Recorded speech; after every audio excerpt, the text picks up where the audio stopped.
Hello friends, कंचन की सृष्टि में आपका स्वागत है। फ्रेंड्स, लास्ट टाइम मैंने एक मायरे का वीडियो डाला था, तो मेरे आउट ऑफ इंडिया के कुछ फ्रेंड्स ने मुझसे पूछा कि ये कौन सी रीति रिवाज है, ये नानी बाई का मायरा क्या है। जब मैंने उनको बोला मायरे के लिए, तो आज मैं नानी बाई की कहानी आपके साथ थोड़ा सा कुछ शब्दों में आपको बताती हूँ। और कुछ पार्ट रह गया था उस दिन, तो वो भी आपके साथ शेयर कर रहे हैं। तो फ्रेंड्स, नरसिंह जी एक भगवान कृष्ण के बहुत बड़े भक्त थे, और जो कि अंधे थे।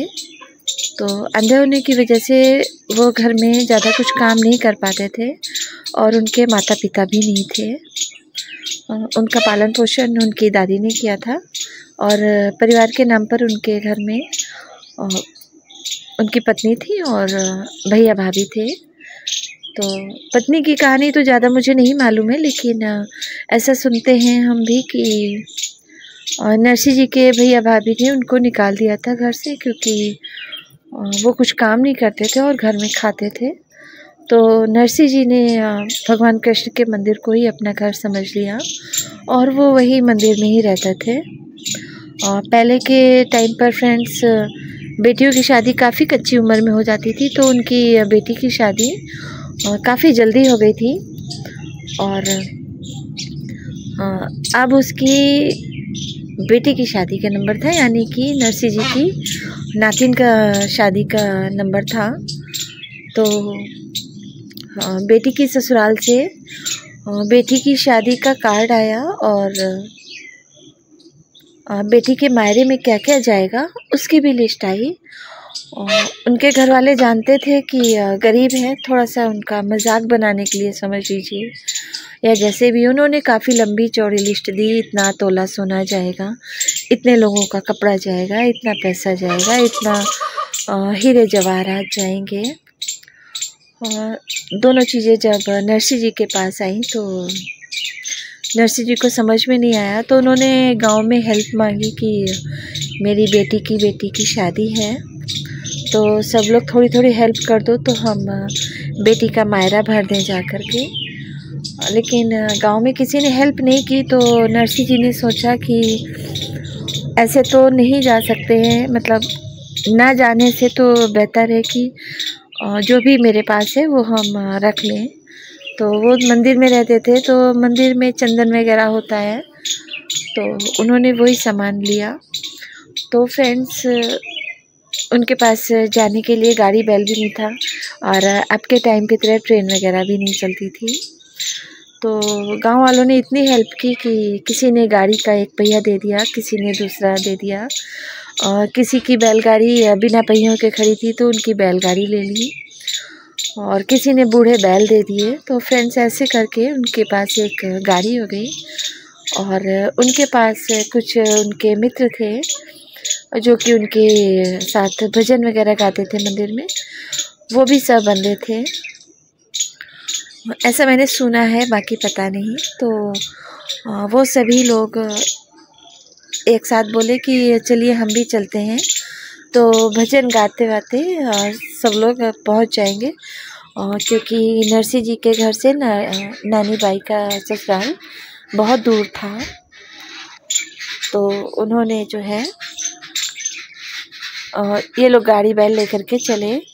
गांव से थोड़ा पहले ही इनकी गाड़ी जो है, रात का टाइम था, टूट गया गाड़ी का पहिया। तो अब ये रात में क्या करें सोच रहे थे, तो इन्होंने फिर बस भगवान कृष्ण को पुकारा और उनका भजन करने लगे कि इसके सिवा कोई रास्ता नहीं है, भगवान ही आकर के सही करेंगे।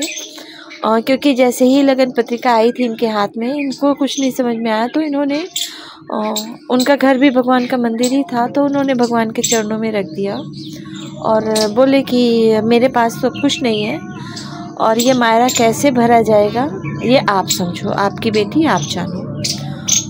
तो फिर जब भगवान कृष्ण को बुलाया, तो भगवान कृष्ण आए, तो एक गाड़ी संभालने सही करने वाले मैकेनिक के रूप में, और उन्होंने आकर के गाड़ी सही की और बोले कि मुझे उस गांव तक जाना है, मुझे भी लेते चलो। तो उनके दोस्तों ने बोला कि ठीक है चलो। तो भगवान कृष्ण भी उनकी गाड़ी में हो गए और ये लोग गांव पहुँचे। तो जब गांव पहुँचे तो वहाँ पता चला कि नरसिंह जी आ गए हैं, लेकिन कुछ लेकर के नहीं आए हैं। तो नानी बाई ने सोचा कि मेरी बेइज्जती हो जाएगी, तो नानी बाई ने इनको गौशाला में रखवा दिया अपने पति से कह करके, और बोली कि जब वो रस्म का टाइम आएगा तो हम बुला लेंगे, और वहीं पर इनके खाने पीने का इंतज़ाम कर दिया। फिर अब कुछ नहीं था और भगवान कृष्ण की जिम्मेदारी में था। फिर इन लोगों को कुछ ऐसी नींद आई कि नींद खुली ही नहीं, और नानी बाई को मौका नहीं मिला कि पिताजी से मिल सके, कुछ बता सके। और इधर जब वो रस्म हुई तो वहाँ खबर गई तो ये हुआ कि हाँ वो आ रहे हैं भरने।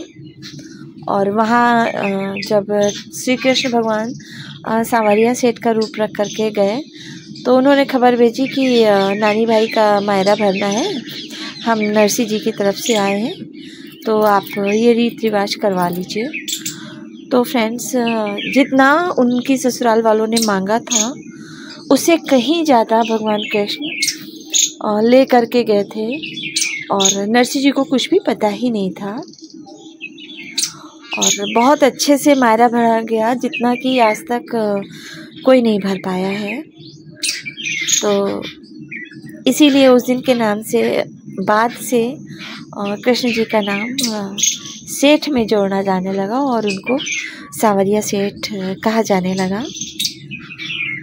और उन्होंने ही मुझे लगता है कि सबसे पहले मायरा भरा था, और वही रीति रिवाज आज भी चला आ रहा है कि जब बेटी की ससुराल में किसी की शादी होती है तो मायके से मायरा जाता है। कुछ लोग इसको मायरा बोलते हैं और कुछ लोग इसको भात बोलते हैं। हरियाणा साइड में इसको भात बोला जाता है, हमारे ससुराल में इसको सिलपोहनी बोला जाता है, हमारे मायके में इसको पहिरावन बोला जाता है, बिहार साइड में शायद इसको इमली घुटाई बोला जाता है, और कहाँ क्या बोला जाता है फ्रेंड्स मुझे नहीं मालूम है।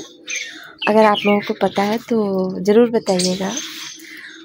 तो ये कुछ थी नानी बाई के मैरी की स्टोरी। मुझे कुछ पता था और लिमिटेड वर्ड्स में मैंने बताया है। अगर आपको पसंद आई है तो प्लीज़ हमारे चैनल को सब्सक्राइब कर दीजिएगा और वीडियो को लाइक करिएगा। और अगर किसी को ये कहानी नहीं पता हो तो सबके साथ शेयर भी कर दीजिएगा, जिससे कि ज़्यादा से ज़्यादा लोगों को पास ये कहानी पहुंच सके। और प्लीज़ हमारे वीडियो देख लीजिएगा, इतने बुरे भी नहीं बनाते हैं हम वीडियो। तो फ्रेंड्स, हम आपसे मिलते हैं नेक्स्ट व्लॉग में किसी नई जगह पर और नए एक्सपीरियंस के साथ में। तब तक के लिए फ्रेंड्स, बाय।